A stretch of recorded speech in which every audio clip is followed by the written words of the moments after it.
যে দুনিয়া কিসের লাগিয়া, এই ছিল সঙ্গীত জগতে আমার পাবলিকলি প্রথম ইনভলভ।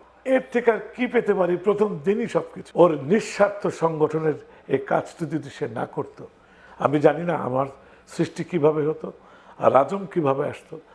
আমার পৃথিবী তুমি। সকল ধর্মের স্রষ্টা একজনই। পছন্দের ছিল, প্রেম হয়নি। কোনো গায়িকার দিকে আমি কখনোই তাকাইনি। বিবর্তনকে কিভাবে অস্বীকার করব?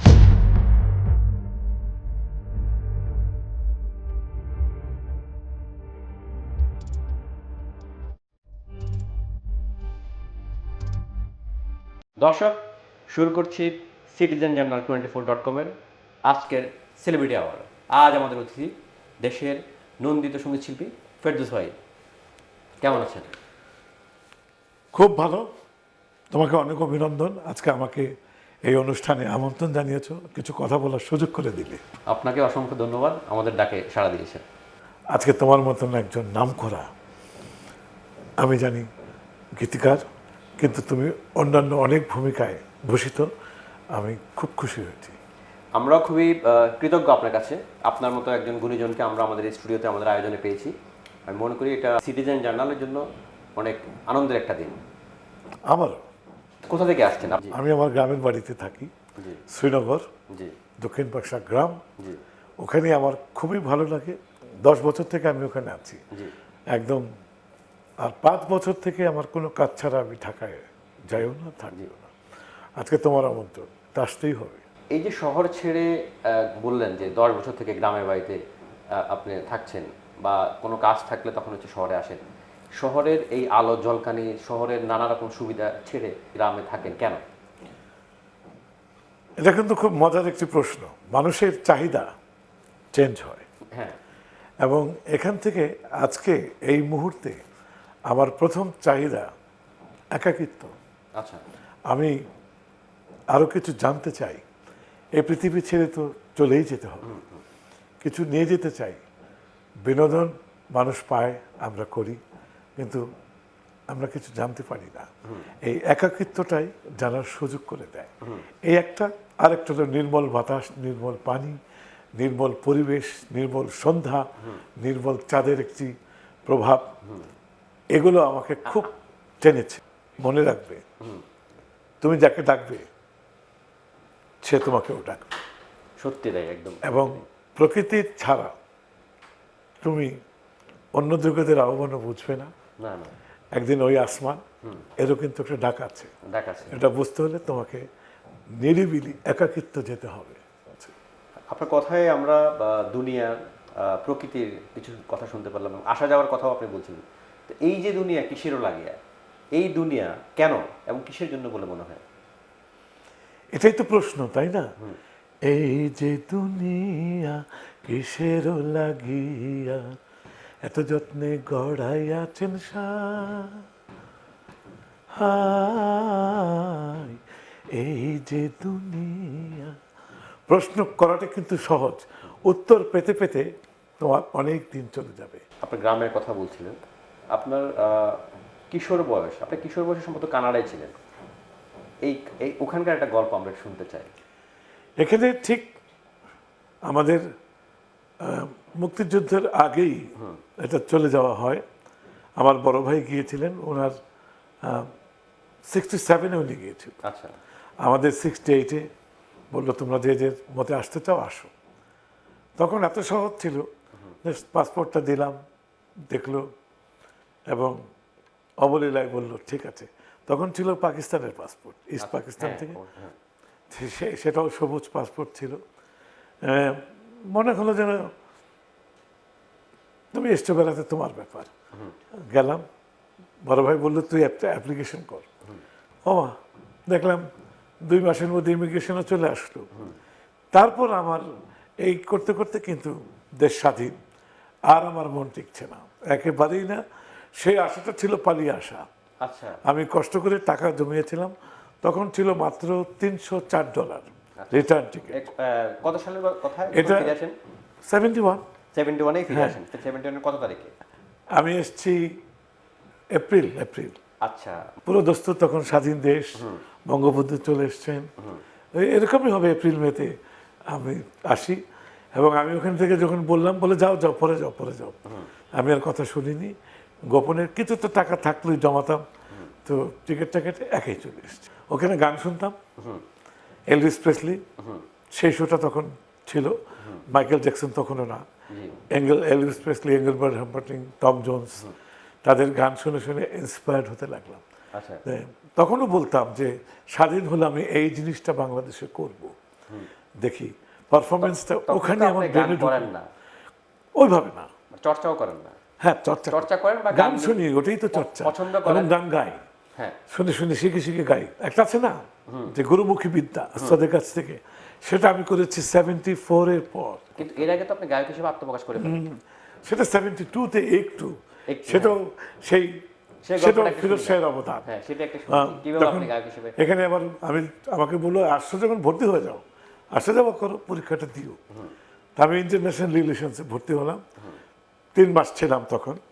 তো সবাই বলতো আমি টেবিলের চাপড়ে গান করতাম, বলে তুমি টিএসসিতে যাও, ওখানে সব গানের আসর হয়, টিএসসি দোতলায়। আমি বললাম তাই, যাই তো। এখন গেলাম, যাওয়ার পরে দেখলাম এই ঝাঁকড়া চুলের ওই মানুষটি বসে, তখন তার নাম ফিরোজ শাহী হয় নাই, ফিরোজ শাহী বলে না। তো ওখানে সে গান করছে, আমি দাঁড়িয়ে, ও কেন জানি না আমাকে দেখছিল ফাঁকে ফাঁকে। আমাকে বলাই, তুমি কি আমাদের এখানে ইউনিভার্সিটিতে? আমাকে হ্যাঁ, ভর্তি হয়েছে মাত্র। কি এখানে কেন, গান টান করো নাকি? আমি কি চর্চা করি, আসো আসো আসো।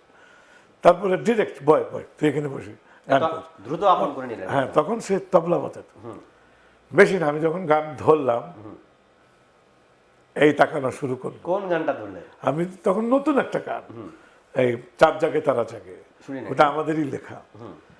চাঁদ জাগে তারা জাগে, আমি জাগিয়া শুধু জেনে গেছি, তুমি যে আমার হায়। ও গানটা শেষ হওয়ার পরে বলে, তুই বস, তুই আর গান জানিস? বলে হ্যাঁ, গাই গেলাম, পরিচিত গান গেলাম। বলো তুই যাবি না, তুই তো থাক, তুই কিন্তু যাস না। এটা সম্ভবত 73, আচ্ছা। শীতকাল ছিল, তার একটা মন নেই। তো দেখলাম 3টা 3:30টার মধ্যে ওর আসর শেষ। আমাকে বলে চল, তোকে এক জায়গায় নিয়ে যাবো। স্কাটার নিয়ে গেল, একটা দোতলা বাড়ি, সাদা রঙের ছিল। একতলায় দেখলাম অনেক ছেলে মেয়ে, ওখানে সব অপেক্ষা ছিল। আমাকে পরিচয় করে দিল, আমাদের ইউনিভার্সিটিতে নতুন ভর্তি। ওর গান শুনলাম, তোমরা শোনো। ওখানে যারা যারা ছিল একটু মিউজিক ধরলো, তখন তো অত বুঝিও না, তখন সাহসও হতো। গেয়ে গেলাম, সবাই গান করলো, খুব তালি তালি দিল। তো ফিরোজ সাহেব বললো, শোন, এটার নাম স্পন্দন। আমি স্পন্দন একজন অনেক কাছের সদস্য, আজ থেকে তুই আমাদের অতিথি হয়ে থাকবি, তুই এখন আসবি, প্রতিদিন আসবি, তুই আমাদের সঙ্গে গান করবি। এই ছিল তার প্রথম আহ্বান। মানে আপনার হৃদয়ের স্পন্দনটা তখন তো আসলে আমার মনে অনেক বড় হয়ে গেছে। হ্যাঁ, ওই মুহূর্তে তার মনটা দরদি হয়ে গিয়েছিল, এবং সে আমাকে একটি স্থান করে দিল। এই ছিল সঙ্গীত জগতে আমার পাবলিকলি প্রথম ইনভলভ। ওই 30-40 জন ছিল তখন, আমার জন্য মহাসমুদ্রের মতো। শুরু হলো, আমি প্রায় যেতাম। তখন একদিন বললো, চল তোকে এক জায়গায় নিয়ে যাই আজকে। আমাকে নিয়ে গেল কমলাপুর, আচ্ছা, চিটাগং হোটেলে। বললো তোর সঙ্গে একজনের পরিচয় করি। আমরা বুঝতে পারছি, ধারণা করতে পারছি কার তো কথা বলবেন। খবর দিল, বললাই ডাকো তো, তোমাদের গুরুকে ডাকো। বললো, দেখলাম ফিরোজ সাহের কথা শুনে ওরা নাকি ছাদের টাঙ্কিতে গান বাজনা করছিল ওর বন্ধুদের নিয়ে। ও দেখলাম ও আসলো, ওর সঙ্গে আরো 2 জন আসলো। সেই ঝাঁকড়া চুলের প্রথম দেখা আজম খান। আজম খান এসলো, আসার পরে বসলো। ফিরোজ সাহেব পরিচয় করে দিল, ওর নাম ফেরদৌস। তখনও ওয়াহিদ অত বলি না, তখন আজম খান নিজেই বললো, আরে আরে বসো, আমরা সবাই বন্ধু। সে বসলো, তারপর বললো, তুমি কি গান করো? তখনও তুমি, আজম খান কিন্তু তুই তো আসেনি। আমি বললাম হ্যাঁ। আমি তখন আপনি বলছি যে ভাই, শুনলাম আপনি নাকি চমৎকার গান লেখেন, গান করেন।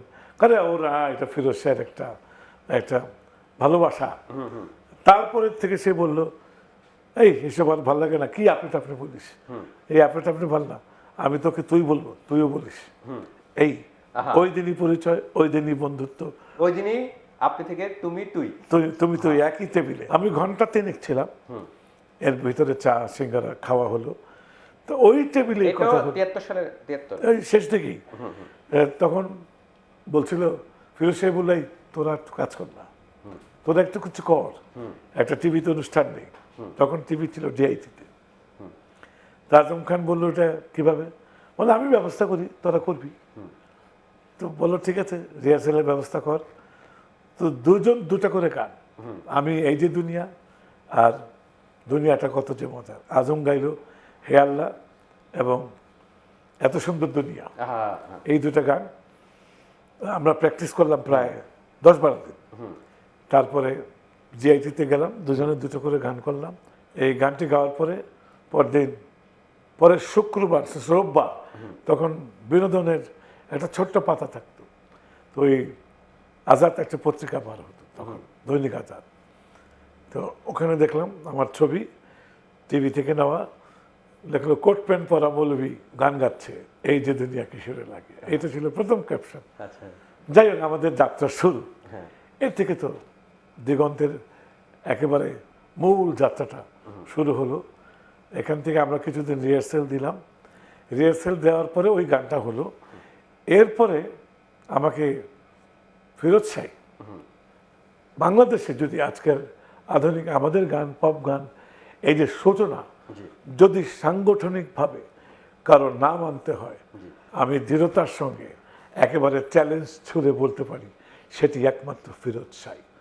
ওর নিঃস্বার্থ সংগঠনের এই কাজটি যদি সে না করতো, আমি জানি না আমার সৃষ্টি কিভাবে হতো, আর আজম কিভাবে আসতো, অপসঙ্গীতের ধারাই বা কেমনভাবে আসতো, কিভাবে, এটা আমার ধারণায় কিছু আসে না। তা আমরা যখন কাজ করছি, ফিরোজ সাহেব বলল, আচ্ছা এমন কিছু করা যায় না যে যারা এখন বাংলাদেশে এই যন্ত্রপাতিতে অ্যাটলিস্ট এক্সপার্ট। আমি বললাম হ্যাঁ, তখন ছিল ইন্টারকন্টিনেন্টাল, হোটেল 1974, যে ওখানে একটা দল কাজ করে, ওদের সাথে কথা বলতে পারিস। আমি ওদের তো চিনি না। ঘুরতে ঘুরতে ঢাকা কন্ট্রোলারের ইউনিভার্সিটির ছেলে এনাতুল্লাহ খান, এখন ঢাকা কুরিয়ারের সম্পাদক। আচ্ছা, এনাতুল্লাহ খান, ও আমার ক্লাসমেট। আচ্ছা, ওকে বললো, ভাই এরকম ইন্টারকন্টিনেন্টাল বাজায়, তোমরা কি চেনো কিনা? বলে হ্যাঁ, আমি ভালো করে চিনি। বলে আমার সঙ্গে তাদের একটু মিট করে দে। চল, আমি পরিচয় করে দিই। একটা সময় পরিচয় করে দিল এবং একটা অ্যাপয়েন্টমেন্ট আসলো। তা আমি আর ফিরোজ শাহ গেলাম, আজমউদ্দিন ছিল না। আমরা বসে থাকলাম, 10:30টায় আসলো। ওদের প্রথম যখন বললাম যে বাংলা গানে তোমরা আমাদের সাথে এটা বাজাবে, আমরা এটা রেকর্ড করব, ওরা তখন হাসবে না কিছু বলবে, ওরা বিশ্বাসই করতে পারছে না বাংলা গানে এটা সম্ভব কিনা। আমি বললাম তোমরা আসো, দেখো। সব মিলে ওরা আমাদের গান শুনবে। আসলাম, ওরাও তৈরি হয়ে এলো। কিন্তু আমার মনে হলো প্রথম ঝংকারেই এই যে আজম গান গাইলো, তার তালে লয়ের ছন্দে আমার মনে হলো ওদের মনে ওটা প্রভাব পড়ল এবং ওরা রাজি হয়ে গেল। কথা হলো তারা রেকর্ডিং করবে একবারে। আজম খানকে খবর দিলাম। এই ফাঁকে আমি খবর পেয়ে গেলাম আলম খান সাহেবের, আজম খানের বড় ভাই। হ্যাঁ। সুযোগটা আমি ছাড়লাম না, ভাবলাম দেখি না, এটা অ্যাপ্রোচ করেই দেখি না। আমি তাকে এমনভাবে অ্যাপ্রোচ করলাম, উনি আর না করতে পারলো না। তারপর তার আপন ভাই তো গান করছে। এনিওয়ে আলম খান সাহেব করলো, 4টা গান আমাদের কমপ্লিট হয়ে গেল সন্ধ্যা 7টার দিকে। এগুলো কি মৌলিক গান ছিল একদম ওনা সুরে? আজম খান করলো হাইকোর্টের মাঝারে, ওরে সালাকা মালেকা। আমি করলাম 4 জায়গায় তারা জায়গায়, দুনিয়াটা কত জমেলার। আমি আধুনিকে চলে আসলাম। এই সব গান রেডি, গান হলো, যাওয়ার পালা, আমরা যাব। তখন আলম ভাই আমাকে ডাকলো চুপ করে, আমাকে বলে, তুমি তো ভালো গান গাও, তোমার গলা শুনলাম, তুমি ছবিতে গাবে। এ যেন একটা তখন ছায়াছবির গান মানে তুমি গায়কে সার্টিফিকেট পেলে। তা আমি তো তার দিকে তাকিয়ে আছি। তবে তার অ্যাসিস্ট্যান্ট ছিল গোপী। বলে, এই গোপী, তুমি তাকে সব ঠিকানা বলে দাও, ও আগামীকালই চলে আসবে সকাল 9টায় যেন চলে আসে। উনি কি ঠিক করেছে, তারা তো সুপার ট্যালেন্ট, তারা জানে। তো আমি বার হওয়ার সময় আমাকে পিয়ন এসে বললো, আপনাদের মজিদ সাহেব ডাকে, আপনি আসেন, আপনাকে ডাকে। দেখলো আমার তৎপরতা দেখছিল। আমি গেলাম, ফিরোজ সাহেবকে ডাকলাম, ও বসা, বলো তোমরা যে গান করলে এ তো ভারী সুন্দর, নতুন জিনিস। ডাইরেক্ট উনি প্রস্তাব দিল, তোমরা রেকর্ড করবে। তখন ডাইরেক্ট, তোমাদের এই গানগুলো দিতে চাও, আমি আমাদের থেকে রেকর্ড বার করে দিতে পারি 33 RPM। এর থেকে আর কি পেতে পারি, প্রথম দিনই সবকিছু। হ্যাঁ একদম, মানে আজম কিছু জানে না। আচ্ছা। তখন তো ওরা চলে গেছে, আমরা রাজি হয়ে গেলাম। আমি বললাম গান রেখে দেন, আপনি মাস্টার করেন, আপনি সব করেন, আপনি সব করেন, আমরা রাজি। তো বললো ঠিক আছে, তোমাকে আমি টাইম টু টাইম খবর দেবো। এই গেল ওই রাতের পালা। পরদিন তো আমার অস্থিরতা, ঘুম আসে না, কখন যাবে, কখন শুরু যাবে। করব। ফিরোজ সাহেবকে বললাম, এই তুই চল আমার সাথে। হ্যাঁ। আমি একা কই যাব। গেলাম 9টা, 9:30 উনি চলে আসলো। গোপীকে দেখা, এই গোপী তুমি একটা কাজ করো, ওকে সব বলে দিও, পরবর্তী ছবিতেই গাবে। ছবির নাম ছিল তখন ছন্দপথ, আচ্ছা, হ্যাঁ। FDC-তে রেকর্ডিং। আর এদিকে না, সিনেমার গান ওখানেই হয়। তো আমাকে ববিদা বললো আমি নিয়ে যাব। তখন আর ফিরোজ শাহী না, আমি গেলাম। 3 দিন গান শিখলাম বাসায়, ডুয়েট গান, আমি এবং সাবিনা ইয়াসমিনের বড় বোন ফৌজিয়া খান। গেলাম, গানটা রেকর্ড হলো, খুব খুশি, সবাই খুব খুশি। দুর্ভাগ্যক্রমে গানটি আর রিলিজের মুখ দেখলো না। মাস 3 পরেই আমাকে আবার দেখলো অন্তরালের ছবির নাম। আচ্ছা, মাসুদ জানা বলে মানে ছন্দপতনে আপনার ছন্দপতন হয়ে গেল। আর এটাই এখানে, আমার পৃথিবী তুমি, তোমার পৃথিবী আমি, কিছু চাওয়া পাওয়া, কিছু ভালোবাসা, এই জীবনটা ঘিরে থাকেন। দেওয়ান নজরুল সাহেবের লেখা। আচ্ছা, হ্যাঁ। উনি তখন বিখ্যাত ব্যক্তি। উনিও যখন বলে আরে কে গাবে গানটা একটু শুনি, তো ওনাকে আর কিছু বলে, আমি বলে তুমি আসো, তো আমি বলছি তুমি আসো। গানটা শুনে সেও তো সাংঘাতিক খুশি হয়ে গেল। গান ওটাই ছিল জীবনের প্রথম পর্দায় যাওয়া, সিনেমায় প্রথম গান। এই পর্দায় গেল, আমার সিনেমাতে অভিষেক হয়ে গেল। এখানে ছোট্ট আরেকটু জিনিস না বললেই চলে না। আমার তো হলো, রিলিজ হয়নি তখনও, এর ভিতরে ঠিক 1.5 মাসের মাথায় আমাকে ডাকলো মজিদ সাহেব। আচ্ছা, হ্যাঁ। কথা হতো, বললো দেখো আমাদের মেশিনটা একটু ডিস্টার্ব, আমরা আপাতত 2টা বার করতে পারবো না, 1টা বার করবো। আচ্ছা, এখন তুমি বলো কারটা বার করবো, তোমারটা না ওই ঝাঁকটা চুলালা আজম খান। আজম। হ্যাঁ। আমি কি বলবো যে আমারটা করেন, এটা না, হয় না। হ্যাঁ, হ্যাঁ। আমি বললাম না, আপনি আজম খানটা বার করেন। তো আমাকে তুমি শিওর তো? কেন সে আর কাউকে চিনে না, চিনে আমাকে হালকা চিনে ফিরোজ সাহেব। এই কথা হলো, ঠিক 10 দিন পর আমাকে ডাকলো, ডেকে বলে এই যে 10টার দিল, সামনের রোববারে বার হচ্ছে তোমাদের গান। দেখলাম আজম খানের ছবি টবি, আমি সব দিলাম, আজম কিচ্ছু জানে না।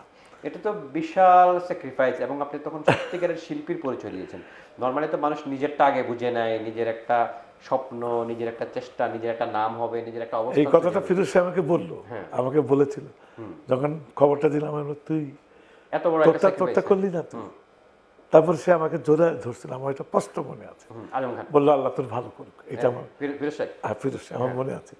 যাক, এটা নিলাম, গোপনে রাখলাম, ঠোঙাটা হাতে দেয়নি। আজম খান খবর পাওয়ার দেখলাম ওর বন্ধু বান্ধব নিয়ে বসা। আমাকে বলল, কিরে দোস্ত কি খবর তোর, গান টান কেমন হয়েছে? আমি ভালো, খুব ভালো, তুই চিন্তা করিস কেন? আমি বললাম তুই আগে সিঙ্গারা সমোসা যা কিছু আছে আনা। বলে কেন দোস্ত, হঠাৎ কি কি খাবি তুই, কেন? আমি না, আমার মনে আছে 50 টাকা দিল, আমরা 10-12 জন খুব ভালো মতো খাওয়া দাওয়ার পরে আমি আস্তে করে একটা সিডি তো না, রেকর্ড, গ্রামাফোন রেকর্ড ওর হাতে দিলাম। ও একবার আমাকে দেখে, একবার সিডি দেখে, রেকর্ডটা দেখে, একবার আমাকে।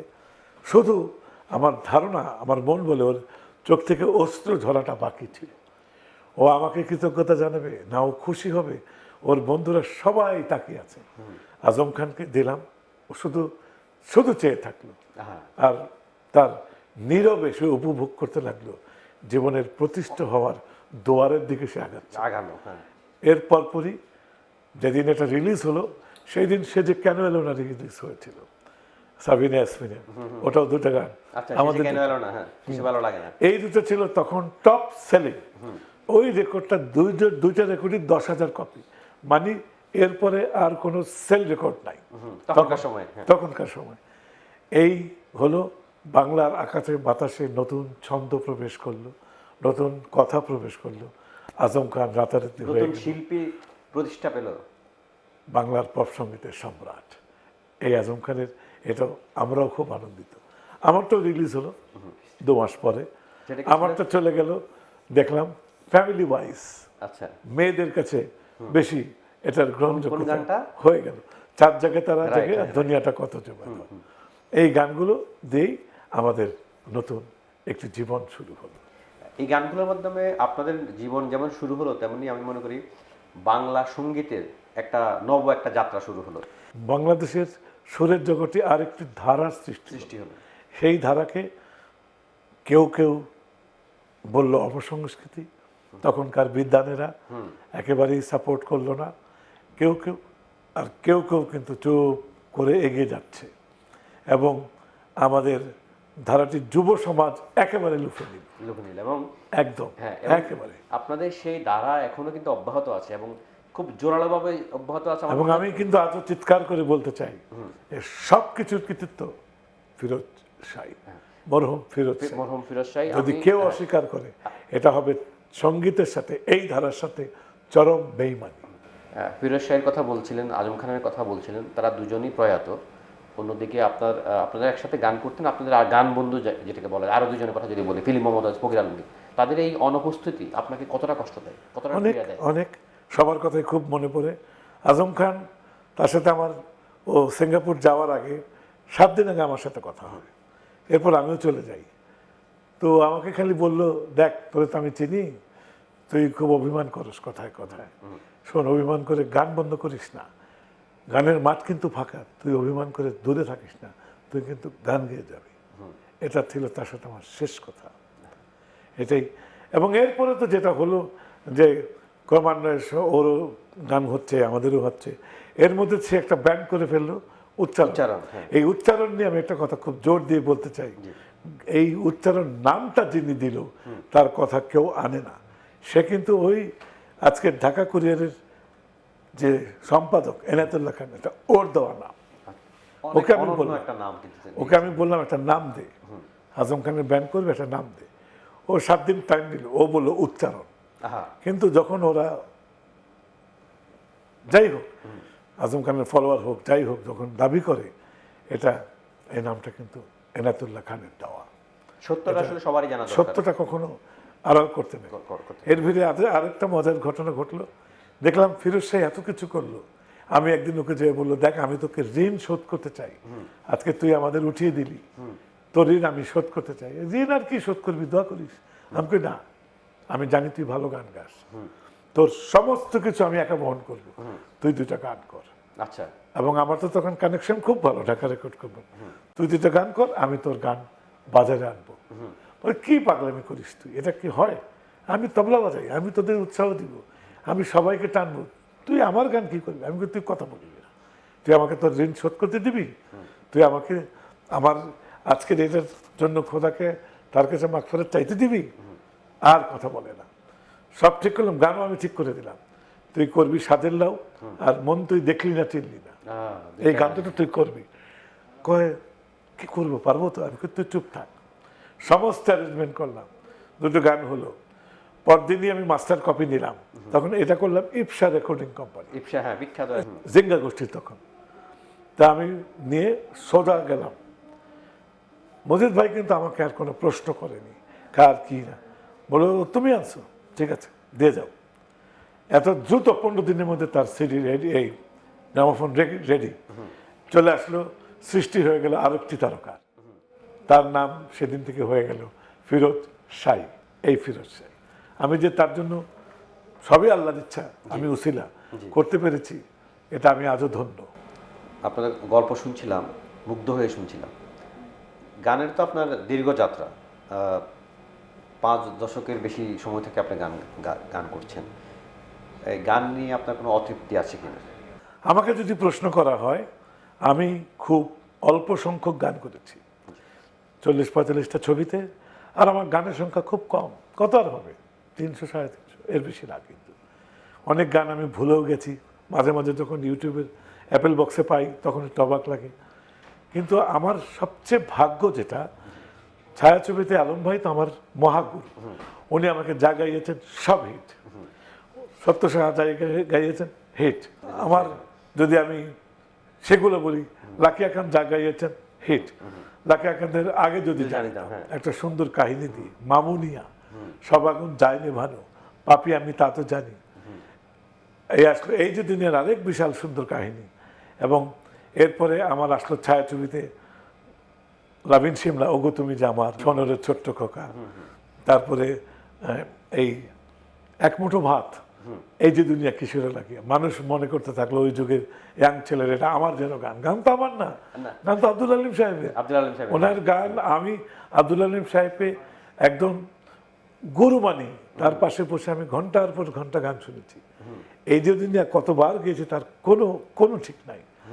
এইখানেও ওই কাহিনী। এই গানটা কিন্তু আমার মনে হয় আপনারা গাওয়াতে বেশি প্রমোট হয়েছে, আরো বেশি। হ্যাঁ, যেটা হয়, যেমন আধুনিক যে শ্রোতা, এদের হাবিব যেমন যেটা করলো, কৃষ্ণ, আমাদের আব্দুল করিম সাহেব তো 21শে পদক আগেই পাওয়া, কিন্তু তাকে কেউ সেভাবে কদরই করলো না। মানে আরো বেশি এস্টাবলিশড হলো, নামটা আরো বেশি ফোকাসড হলো না আর কি। কেন আমার এখনো মনে আছে হাবিব যখন গানগুলো করে, এগুলা কিভাবে গ্রহণ করে, এটা তোমরা সবচেয়ে বড় সাক্ষী। যখন হাবিব শাহ আব্দুল করিমের সাথে দেখা করতে চায়, আমার এখনো চোখে ভাসে, আমি ছিলাম, হাবিব এসছে, উনি তাকে জড়িয়ে ধরে রেখেছিল কিছুক্ষণ। ওই মানুষটা বুঝেছিল হাবিব তার গানকে কতটা ভালোবেসে তৈরি করেছে। এই কথা কিন্তু ভুলবার নয়। সুতরাং এই যে দুনিয়া গানটা হঠাৎ একদিন ভোর 7টায়, সকাল 7টায় আমাকে বলল আমার অ্যাসিস্ট্যান্ট, ভাই একজন মোটা মতো লোক আসছে, গাড়ি নিয়ে আসছে, আপনাকে খোঁজে।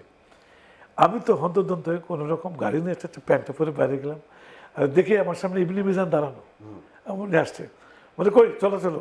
বেটে আমি কি করব, বসাবো না কি বলবো? বলে শোনো, তুমি তো পপ গান গাও, আমি তোমার কণ্ঠ শুনছি, খুব ভালো, তোমরা ভালো গান করো, আমার ছবিতে তুমি একটা গান গাবে, এই যে দুনিয়া কিশোরে লাগে, বলেই দিল। এক মুঠো ভাত, বেশি না, 3-4 দিনের মধ্যে রেকর্ডিং শেষ। তারপরে ছবি রিলিজ হলো, দেখতে গেলাম। এই গানটি তখন বুঝলাম এটাকে প্রাইম গান করা হলো। যখন হাফ টাইম হয়, বাইরে চলছে এই গানটা, এবং কালে কালে দেখা গেল এটা এত পপুলার হয়ে গেল, অনেকে মনে করলো এটা আমার গাওয়া। এটা তো আমার গাওয়ার না, ওই যে আপনি গেয়েছিলেন কণ্ঠ দিয়ে নতুন করে, এবং অন্য রকম একটা অ্যারেঞ্জমেন্টে। আমি তো জানি আব্দুল আলিম সাহেবের গান। এই গানটা যখন চলে, এখনো এই আব্দুল আলিম সাহেবকে শ্রদ্ধা করে যাই, তার কাছে কৃতজ্ঞতা প্রকাশ করি, উনি ভালো থাকুক আসমানে। তার এই গান আমাকে আরেকটি স্বর্ণের অক্ষরে পৌঁছে দিয়েছে। সুন্দর বলছেন, আমি মুগ্ধ হয়ে শুনছিলাম। আমরা একটু অন্যদিকে যাই। শিগগিরই আপনি 73 বছরে পা দেবেন, এবং এখনও আমার সামনে বসে আছেন, মনে হচ্ছে একজন যুবক বসে আছে আমার সামনে। এই যে ভেতরে বাহিরে যে আপনার তারুণ্য, এটা আপনি কিভাবে ধরে রাখেন? আমার অভিজ্ঞতা যদি আমাকে বলতে বলো, তাহলে আমি বলবো যে কারণে আমি যে অন্বেষণে আজকে গ্রামে গিয়েছি, একাকিত্বের অন্বেষণে, আমি তোমাকে এটুকু বলতে পারি, জীবন থেকে 3টা জিনিস যদি ওঠাতে পারো, সেটা হলো সারেন্ডার টু গড। আমার স্রষ্টার কাছে সারেন্ডার হলো আমার ইসলামের platform. Surrender to the god, only god of the world. সকল ধর্মের যত যেখান থেকে আনো, স্রষ্টা একজনই, একদমই। সেখানে এবং তুমি নীরবে নিভৃতে পৃথিবীর সমস্ত সৃষ্টিকে যদি ভালোবাসতে পারো, আর শেষটা হলো জীবন থেকে যা তোমার ভাগ্যে আসবে সেটাকে গ্রহণ করে সমস্ত চাহিদা যদি মিটিয়ে নিতে পারো, তুমি আর বুড়ো হচ্ছ না। সত্যি তাই, সত্যি তাই। আসলে আপনাকে ব্যতিক্রমী সব লুকে দেখা যায়। আপনি পোশাক আশাকগুলো কোত্থেকে কিনেন? এটা শুরু ছিল কানাডা থেকে। আচ্ছা, হ্যাঁ। তারপর আমি আনতাম সিঙ্গাপুর, কিছু কলকাতা, এরপর তো আমার দেশই শুরু হয়ে যায়। এখানেই এখন আমার কাছে ভাবতেও ভালো লাগে, আমি তখন এই জিনিসগুলো ধারণ করেছি এলভিস প্রেসলি থেকে। আচ্ছা আচ্ছা, জি। তার যে চমকিত পোশাক আশাক, এটা আমাকে খুব বেশি, একেবারে খুব বেশি টেনেছিল। আমার ধারণা ছিল এটা আমি ইন্ট্রোডিউস করব পারফরমেন্সে, আচ্ছা, যা আমাদের দেশে কখনো কেউ চিন্তা করে না। আজকে যেটা হচ্ছে, আমি বলবো যে আমার খুব ভাগ্য, এই চিন্তাধারা আমার শুরুই হয় ৭৪ থেকে, সত্যি সত্যি। এবং এটা অনেক ডকুমেন্টারি রয়ে গেছে। যারা আমাদের অনুষ্ঠানটা দেখছেন তাদের হয়ে আমি আপনাকে এখন একটা প্রশ্ন করছি, সেটা হচ্ছে ফেরদৌস ওয়াহিদের কত জোড়া সানগ্লাস? এখন কম, ছিল ২-২৫০ তো ছিলই। এটা পৃথিবীর যেখানে যেতাম খুব দামি দামি জিনিসগুলো, আমার সবচেয়ে দামিটা ছিল $৬০০, এতে কিছুই না। অনেকের যেটা কিনে $২,০০০, $৩,০০০, $৫,০০০ সানগ্লাস থাকে, আমার ছিল $৬০০। তবে তখন অবশ্য $৬০০ অনেক দামি। এর বাইরে আপনার শখের জিনিস আর কি, আর কোন জিনিস আপনি কালেক্ট করেন বেশি? কালেকশন আমার এই চশমা, ড্রেসেস, যত জমকালো ড্রেসেস থাকে। একটা ঘটনা আমার মনে পড়ে, সম্ভবত 81-এর দিকে আমি সুইডেন গেলাম, লাকি এখন তো ছিল প্রোগ্রামে। এখন আমি সেই নীল রঙের ছিকিমিকি শার্টটা পরা ছিল একেবারে, যেটা চায়নাতে উপরে ছিলাম, চায়নাতে হাসলো, আর সুইডেনে যখন গেলাম তখন দেখলো এবং তারা তালিও দিল। কিন্তু পরদিন আমি যে কি বোকা ছিলাম, এই ছবি টবি কখনো কালেক্ট করি নাই, সবাই জানে ওই সময় যারা ছিল। পরদিন আমার ছবিতেই আসলো বড় করে, প্রায় এতটুকু ছবিটা হবে, নিচে লেখা এলভিস প্রেসলি অফ বাংলাদেশ। এটা এখন সে কি মিন করে লেখলো, সেও কি চিৎকারি দিল, না সে পছন্দ করলো, না সে আমার কপিটাকে প্রশংসা করলো, নাকি সে কিভাবে নিল, বাট এইটা না, যেটা উঠেছিল এলভিস প্রেসলি অফ বাংলাদেশ। এই আর একটা ছবি ছিল, সেটা হলো ওই নৃত্যের, আমার মনে আছে পোলো দিয়ে যে নাচগুলো হয়, ফিশিং ডান্স, ওটা ছিল। আপনার জীবন জুড়ে আনন্দ, উৎসব, হাসি খুশি, কষ্ট পেলে কি করেন? কষ্ট পাই না তা না, কি করেন? কিন্তু একেবারে নীরবে যে কষ্টগুলো আসে এমনি চলে যায়। ওই যে বলেছি, কোনো চাহিদা নাই। কোন বিষয় নিয়ে বেশি কষ্ট পান, কি নিয়ে ভেবে কষ্ট পান বেশি? যদি আমাকে প্রশ্ন করা হয়, অনেকে করবে, আপনি কি সঙ্গীতের বিষয়ে কষ্ট পান? না, একেবারেই না। কোন বিষয়ে কষ্ট? আমি সঙ্গীতের বিষয়ে কষ্ট এই জন্য পাই না।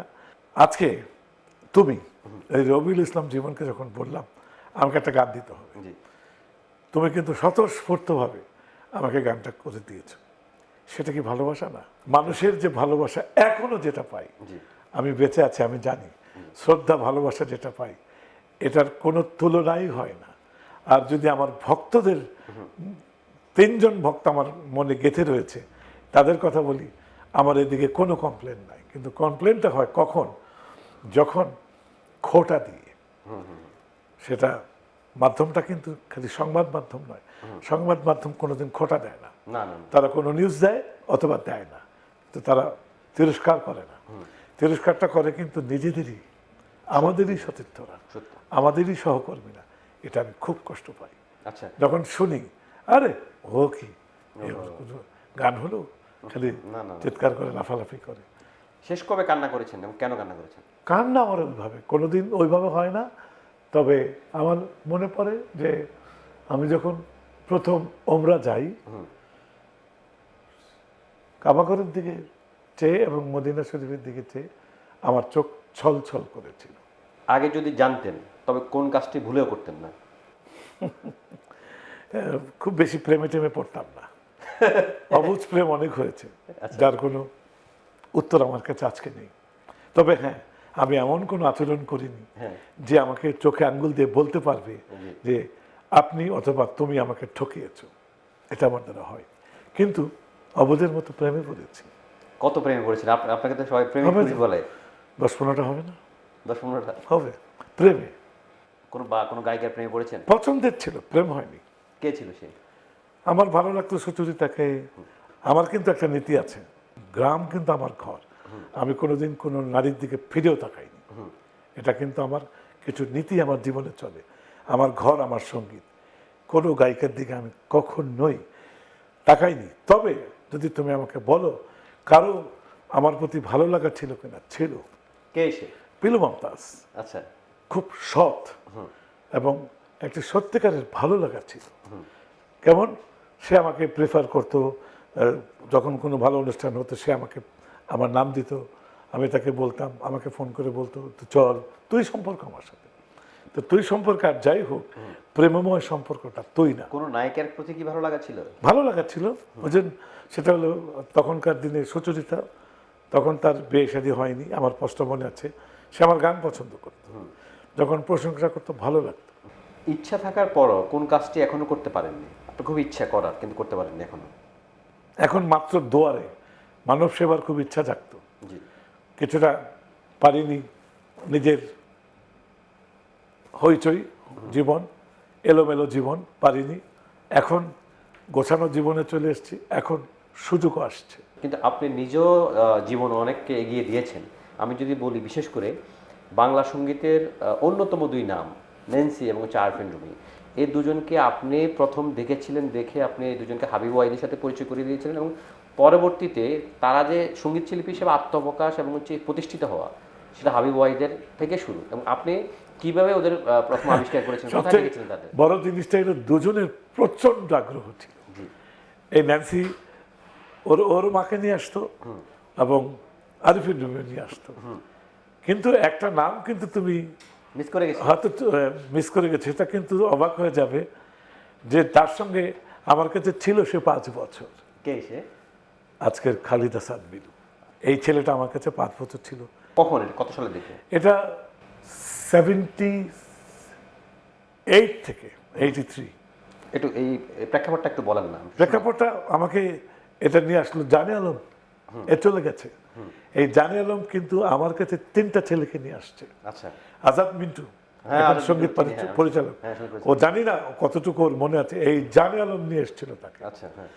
খালিদ হাসান মিলু এই জানে আলম নিয়ে আসছিল, এবং আজকে আরেকজন, তাকেও এই জানে আলম, সামিউল ইসলাম জুন ড্রাম বাজাতো, আচ্ছা, হ্যাঁ, হ্যাঁ। ওর বড় ভাই।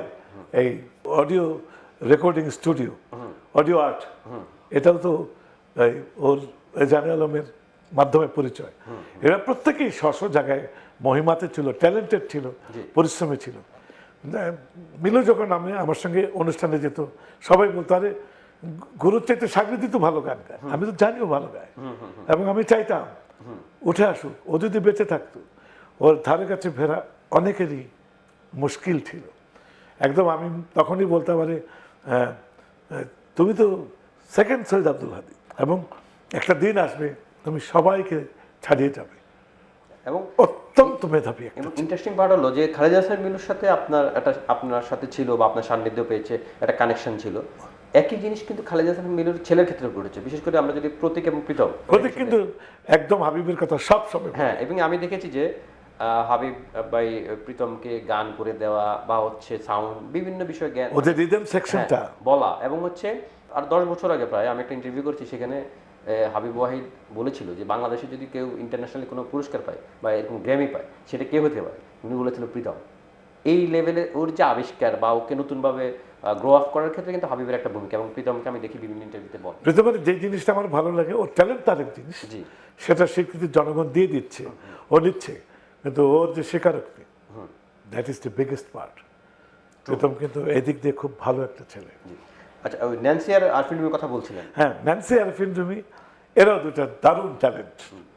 আরিফিন রুমির কণ্ঠ চমৎকার। তো হাবিব একদিন আমাকে বলছিল, তুমি আমাকে একটা, এই গানটার মধ্যে আমি একটা কোরাস দিব, ভালোবাসবো ছবিতে, শেষে যে ভালোবাসবো গানটার সময় কোরাস আছে না, বলে আমার 3-4টা ছেলে মেয়ে দরকার, কোরাস করবো।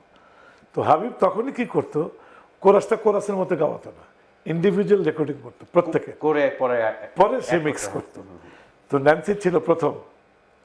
আমি শুধু দেখলাম, আমাকে খালি বলল, তুমি এই মেয়েটাকে চিনো? আমি বলি, অবশ্যই চিনি, একে একটু নোট করে রাখো। আর কিছু বললো না আমাকে।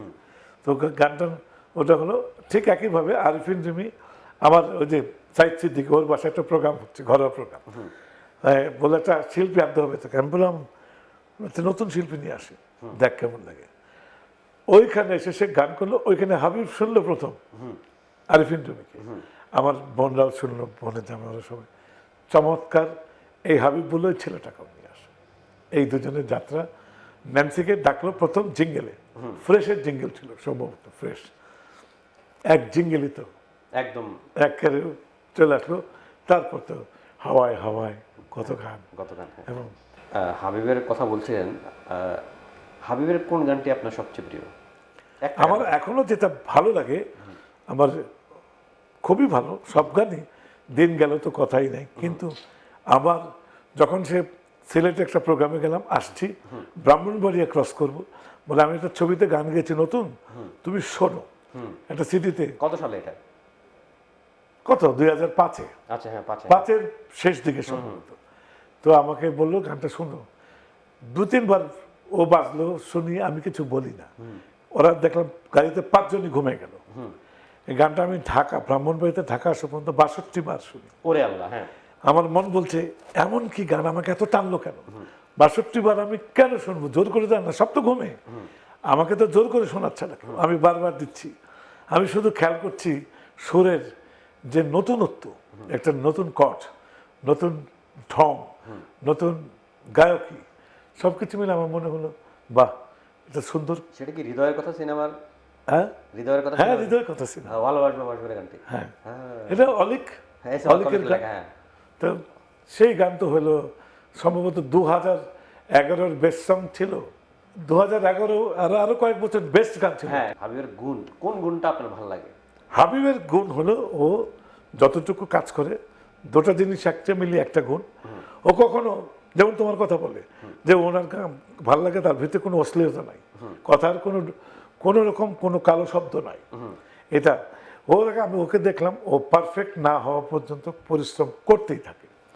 আর কোনো চতুল কথার গান সে ওইভাবে আসলে করবেই না, সে করবেই না একটা। আর আমি তাকে দেখেছি টাকায় বিক্রি হয় না, এই জিনিসে সে বিক্রি হয় না। সে তার সুরকে খুব খুব আমি বলবো আরাধনা করে, সুরকে ভালোবাসে, সুরকে সে খুব মানে ইজ্জত দেয়। আপনাদের বাপ বেটা ঝগড়াঝাটি লাগে না? ঝগড়া হয় না কখনো? কি নিয়ে হয় বলেন তো? না, ওই ধরনের ঝগড়া না, কখনো হয় না? তবে কোনো কম্প্রোমাইজ করে না। আমি একটা গান করতে গেলাম, ওইটা ভালো লাগে গানটা, অবশেষে অ্যালবামের এই গানটা আমাকে সে 123 বার গাওয়ায়। ওরে আল্লাহ।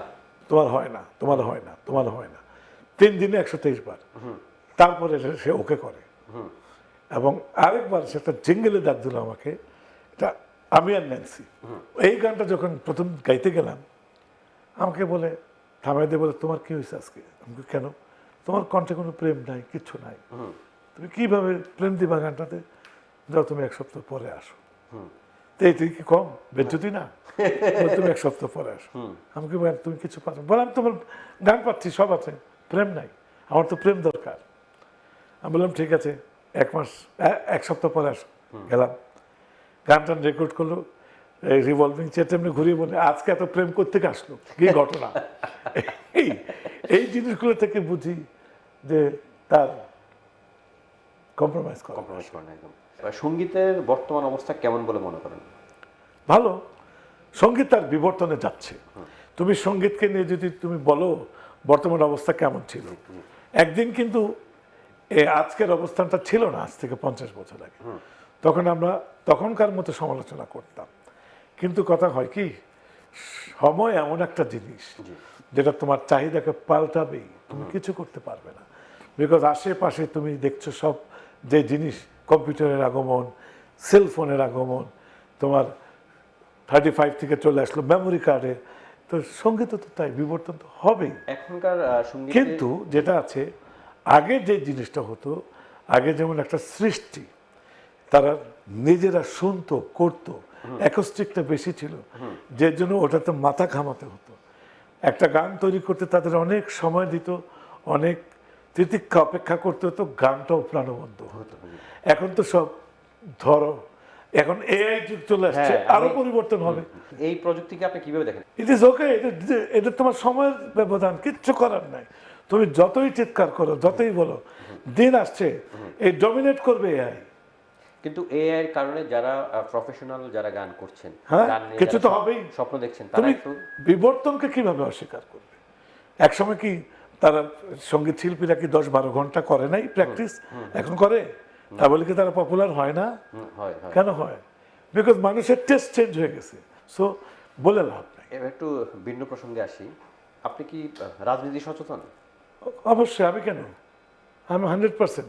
আজকে এই শুটিংটার সময় যারা যারা আছে প্রত্যেকেই এই সচেতনতা যার থাকবে না, সে তো আর এখানে সুস্থ কোনো নাগরিক না, এটা হয় না। কাউকে না কাউকে ভালো লাগতে হবে, কাউকে না কাউকে পছন্দ করতে হবে, কারোর প্রতি বিরূপ আসবে। তবে আমরা যেটা করি, বুঝি আর না বুঝি, সমালোচনা করতে ভালোবাসি। কাউকে সুযোগ দেওয়া এ যেন নিয়মের বাইরে, তাকে দেখতে নারী তার সবকিছুই বাঁকা। এইগুলো যতদিন না যাবে ততদিন সুস্থ মানসিকতার রাজনীতি তুমি আশা করতে পারো না। তবে হ্যাঁ, ভালো লাগে, কারো কাছে থেকে প্রত্যাশা অনেক থাকে, যেটা ভালো করবে তার স্বীকৃতি তোমাকে দিতেই হবে। আপনি এই দেশের রাজনৈতিক দলগুলোর কাছে কেমন রাজনীতি প্রত্যাশা করেন? অবশ্যই তার ভালোটা, যে মানব কল্যাণ চাবে তার রাজনীতিতে আমি প্রত্যাশা করব। যে চাবে না, অটোমেটিক তাকে ঝরে যেতেই হবে।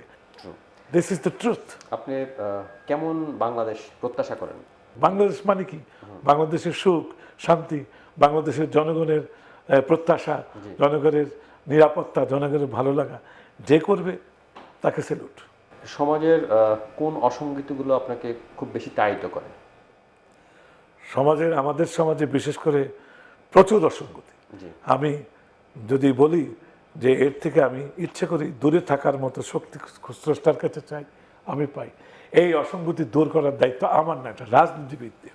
এখন জানি না, এটা এমন একটা দেশ, নদীমাতৃক দেশ, এটার চাওয়া পাওয়াটাও একেবারে ভিন্ন। নরম থেকে একদম পাথর পর্যন্ত আমাদের বাঙালিদের এই নদীমাতৃক দেশের মানুষের চাহিদা। তারা নম্রতায় যেমন, পাথরে কঠিন হলেও ওই পাথরটা ছুঁড়ে মারতেও জনগণ এক মুহূর্ত দেরি করে। সুতরাং এই নরম গরমের মধ্যে এই বাঙালিদেরকে বুঝে যে রাজনীতিবিদ, যে নেতা নিজেকে গুছিয়ে দেশকে ভালোবাসবে, সাকসেস। এমন একটা মাদে না আপনার কালজয়ী একটা গান, এই গানটার তৈরির গল্প আমি শুনেছি। আমরা আজকে আমাদের সিটিজেন জার্নালের দর্শকদের জন্য এটা আবার শুনতে চাই। এখানে সবচেয়ে বড় ইতিহাস যেটা, আব্দুল আবু সাইদ স্যার আমার ডিরেক্ট টিচার ছিলেন ঢাকা কলেজে। উনি আমাকে একদিন ডাকলেন, বলে তো আমি একটা অনুষ্ঠান করতে যাচ্ছি, এটা একটা গানের প্রতিযোগিতা, তুমি এটাকে অর্গানাইজ করো। তুমি আমার ছাত্র, আমি তো সবাইকে চিনি না, তুমি অর্গানাইজ করো। দুটা দল বানাবে, এক দল গান ছাড়বে, এক দল ধরবে, এই ছিল কথা। আমি সব করার আগে স্যারকে বললাম, স্যার আমার একটা শর্ত আছে। কি শর্ত? ওটাই ছিল পৃথিবীর প্রথম ঠোঁট মিলানো গান, প্রথম ঠোঁট মিলানো গান। আমি বললাম, আমি গানটা রেকর্ড বাজবে, আমি শুনে শুনে ঠোঁট মিলাবো, গাইবো, মানে ট্র্যাক বাজবে, আমি গাই। বলে এটা কেমন? আমি তখন প্র্যাকটিক্যালি দেখালাম। টেপ রেকর্ডার তখন অন্যরকম, টেপে ফিতা বলতো। কত সালে এটা? এটা কত 76 হবে। আচ্ছা, হ্যাঁ 76। তো স্যার গানটা শুনলো, বলে তুই আরেকবার চালাও। চালালাম, বলে তুমি আমার অনুষ্ঠানে গানটা তো গাইবেই, ওটা বাদ দাও। তোমাকে একটা কথা বলে রাখি, এই গান আজ থেকে 20 বছর পরেও তুমি দেখবে একইভাবে জনপ্রিয়। যদি না হয় তুমি আমাকে এসে বলেছিও। 3 বছর গানটার জনপ্রিয়তার শীর্ষে যখন আমি গীতিকারকে জিজ্ঞেস করেছিলাম, নাসির আহমেদ অপু, যে ভাই গানটা তুমি কি মনে করে, তোমার ধারাটা কি? আমাকে বলে তুমি কি মনে করে গাও? বলে আমি তো গাই, এটা গাই, এই এমন একটা মাদে না, মাকে নিয়ে ভাবি, মায়ের কথা ভাবি, তাই গাই। বলে হ্যাঁ তোমারটাও ঠিক আছে, আমি এটা, কিন্তু আমার চিন্তাধারা আরেকটা। আমি বললাম কি ভাই? বন্ধু তুমি বলো কি? বলে আমি ভাবি এমন একটা দেশ, যেই দেশের মাটিকে আমি মা ডাকবো এবং তার সন্তানেরা হাসবে, কাঁদবে, পরিশ্রম করবে, দেশটা গড়বে, এই উদ্দেশ্যে গানটা আমার লেখা। অসাধারণ। ঠিক আছে, গানটা আমি একটু শুনি নেই। আমাদের একটা মা মাটি দরকার, হচ্ছে, হবে। আমি কিন্তু প্রত্যাশা আমার অনেক স্ট্রং, একদিন ঠিকই বাংলাদেশ দাঁড়িয়ে যাবে, ভালো মানুষ আসবে। গানটা দুটা লাইন একটু শুনি। মা তুই থাকলে কত ভালো লাগে, সারা জীবন কোনো কিছু আর লাগে না, এমন মা হবি তুই যে মায়ের সন্তানেরা, যে মায়ের সন্তানেরা কান্দে আবার হাসতে জানে, এমন একটা মা দে না, এমন একটা মা দে না, যে মায়ের সন্তানেরা, যে মায়ের সন্তানেরা কান্দে আবার হাসতে জানে। আব্দুল্লাহ আবু সাইদ স্যার গানটা যেদিন দ্বিতীয়বার শুনতে চেয়েছিল, আজকে আমি বুঝি উনি কেন শুনতে চেয়েছিল। উনি হয়তো কথাগুলোর মধ্যে ঢুকছিল এবং উনি বলেছিল 20 বছর পরেও দেখবে একই গান তোমার কেমন জীবন্ত। আজকে তো এটা চলছেই 50 বছর। আপনার জীবনের না বলা কথা, যে কথাটা কখনো বলেন। আজকে আমি তোমাকে যেটা বলতে পারলাম, এটা আমার খুব মানুষকে বলতে চাই, কিন্তু আমি তৈরি ছিলাম না। জি। স্রষ্টার কাছে নিঃশর্ত সারেন্ডার করো, প্রতিটি জীবকে ভালোবাসো, জীবনের চাহিদাকে এমন পর্যায়ে নিয়ে আসো তুমি যেটাই পাও সেটা নিয়েই যেন সুখে থাকো। না খেয়ে থাকবে, না হয় একবেলা, দুবেলা, 3 বেলা, ধৈর্য ধরো, তুমি খাওয়া শেষ করতে পারবে না, এটি আমার বিশ্বাস। অসাধারণ। আমরা প্রায় শেষ দিকে, এবার আমরা কিছু জটপট প্রশ্নে যাব। ফুল নাকি মালা? ফুল। মুন্সিগঞ্জ নাকি ঢাকা? মুন্সিগঞ্জ। ফুটবল নাকি ক্রিকেট? ফুটবল। ক্রিকেটও ভালো লাগে। মেসি নাকি রোনালদো? মেসি। সাকিব নাকি তামিম? দুজনেই ভালো, কিন্তু আমি আরও ভালো দেখতে চাই। নাটক নাকি সিনেমা? নাটক। ঘুম নাকি আড্ডা? ঘুম। সুচরিতা নাকি ববিতা? ববিতা। ধর্ম নাকি কর্ম? ধর্ম। কেন, ধর্ম ছাড়া কর্মের ঠিকানাই পাবো না। অসাধারণ। দর্শক, এই ছিল আমাদের আজকের সেলিব্রিটি আওয়ার। আমরা আমাদের আজকের অতিথি ফেরদৌস ওয়াহিদের কণ্ঠে তার সেই বিখ্যাত গান মামুনিয়া শুনতে শুনতে বিদায় নিচ্ছি। দেখা হবে আগামী সেলিব্রিটি আওয়ারে। মামুনিয়া, মামুনিয়া, মামুনিয়া, মামুনিয়া, মামুনিয়া, মামুনিয়া, মামুনি, মামুনিয়া। ও বিড়ালের ছানা গারে গান গানা তারে নারে তারে না, যারি সারি ভাটিয়ালি যা খুশি কানে টেগা। মামুনিয়া, মামুনিয়া, মামুনিয়া, মামুনিয়া, মামুনিয়া, মামুনিয়া, মামুনি।